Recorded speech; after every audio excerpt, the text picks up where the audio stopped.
Welcome to the Slop Farm. Enjoy the video. In this video, I will explain how to change transmission fluid in a GMC Yukon. First, always prioritize your safety by wearing appropriate protective gear, such as gloves and eye protection. Make sure your Yukon is securely supported on a level surface using sturdy jack stands, never just a jack. Gather all your tools, including a large drain pan, a wrench set, and the correct type and amount of new transmission fluid. Now let's get to draining the old fluid. Carefully locate the transmission pan, which is typically found underneath the vehicle towards the middle. Position your large drain pan directly beneath it to catch all the fluid. If your Yukon's transmission pan has a drain plug, remove it to let the fluid flow out. If not, you will need to slowly loosen the pan bolts, starting from one end, to allow the fluid to seep out gradually.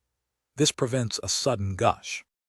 With the old fluid drained, it's time for the filter.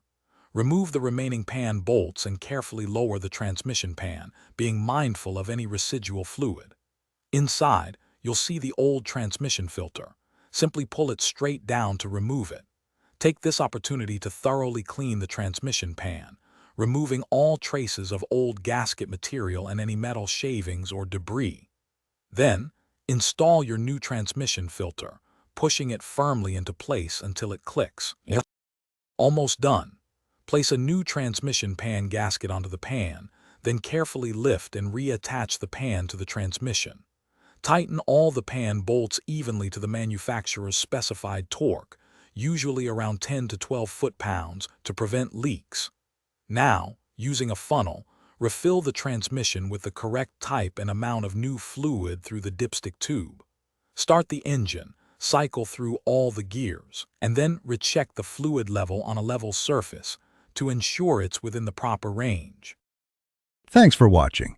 Consider subscribing if we helped you today.